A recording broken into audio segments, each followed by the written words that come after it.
Koh-Lanta All-Star, Cédric éliminé, Tiffany exilée et un abandon forcé. Un épisode haletant.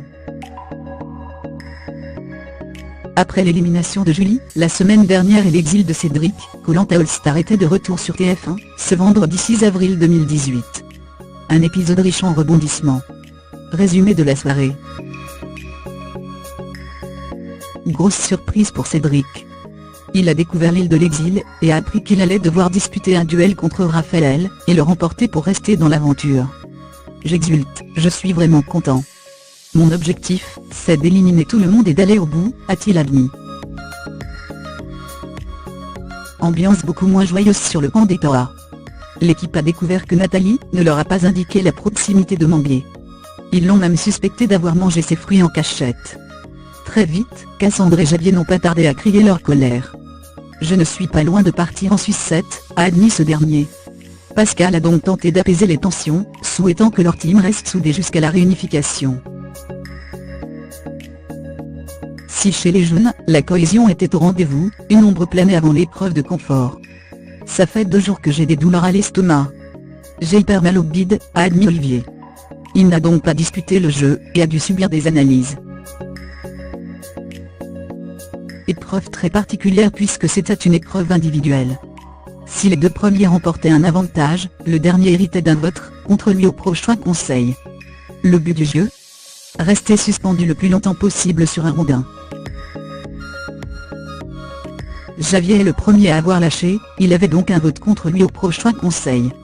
Il a été suivi par Ludovic, Cassandre, Jérémy, Alban, Nathalie, Tiffany, Clémentine, Clémence, Candice et Pascal. Yacine s'est finalement incliné face à Dylan. La récompense pour Dylan et Yacine ? Être les chefs de leur équipe.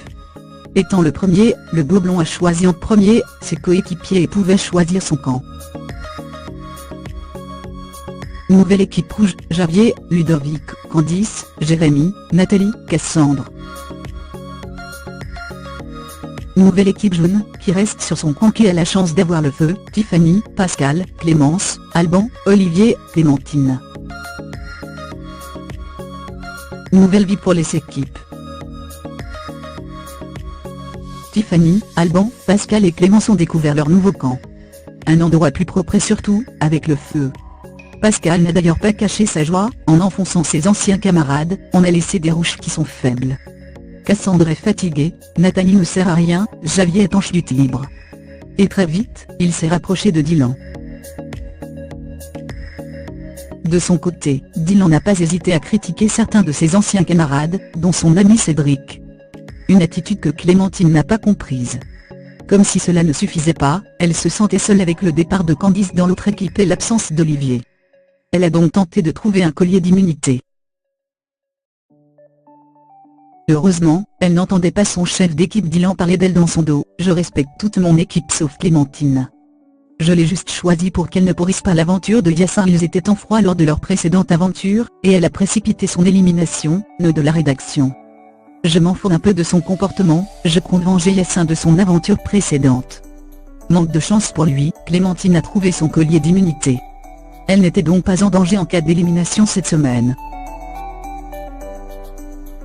Ludovic et Candice découvraient aussi leur nouvelle île, celle des Rouges. La jolie blonde n'a pas caché être heureuse de retrouver son ami Jérémy. Les 2 nouveaux sont ensuite partis à la recherche de nourriture, et ont donné de précieux conseils à leurs nouveaux camarades. Ludovic s'est aussi attaqué au feu. Et pour la première fois dans l'histoire de Koh-Lanta, il a allumé à 2 reprises. Pendant ce temps, Javier s'inquiétait de son sort, lui qui avait déjà une voix contre lui. Il a donc tenté d'assurer ses arrières en se rapprochant de son ennemie Nathalie. Sur l'île de l'exil, le feu était aussi d'actualité, puisque Cédric a réussi à en allumer un. Une première pour l'aventurier qui n'était pas peur fier de son exploit. Après avoir savouré leur repas, place au duel. L'objectif, chacun disposait d'une perche avec laquelle il fallait placer des boules sur un support. Il devait ensuite mettre un deuxième support, puis une deuxième boule, etc. Les 2 aventuriers devaient au final en empiler 5. Une épreuve de précision et de patience haletante, qui a été remportée par Raphaël. Épreuve d'immunité. En arrivant, les aventuriers ont appris qu'Olivier était contraint d'abandonner sur décision médicale. Un coup dur pour Clémentine et Ludovic, qui n'ont pu cacher leur émotion. Mais ils ont vite dû se ressaisir pour l'épreuve. Chaque équipe devait porter un bélier de 85 kg et 5 mètres de long avec lequel ils devaient détruire le plus vite possible les obstacles sur leur chemin pour arriver jusqu'au totem d'arrivée. Après de gros efforts, ce sont les rouges qui ont, une fois de plus, remporté le jeu. Une fois de retour sur le camp, Dylan et Clémentine se savaient en danger. Le jeune homme s'est donc rapproché des anciens rouges et a tout fait pour que sa camarade soit éliminée. Mais il ignorait qu'elle était en possession d'un collier. Clémentine a d'ailleurs tout fait pour être désignée, afin de réaliser un véritable coup de bluff.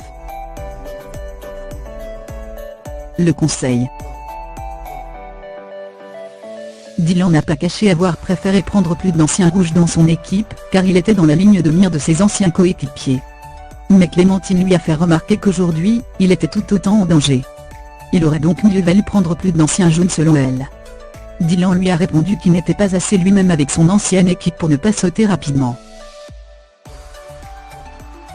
J'ai envie de rire et pleurer à la fois. C'est n'importe quoi. Ça veut dire que tu as joué un faux jeu depuis le début, alors qu'Olivier et Ludovic t'ont donné toute leur confiance. T'es dégueulasse, s'est énervée Clémentine.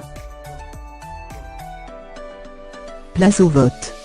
C'est Clémentine qui a été désignée à la majorité. Mais, comme elle a sorti son collier, c'est finalement Tiffany qui a été éliminée, car elle avait une voix contre elle.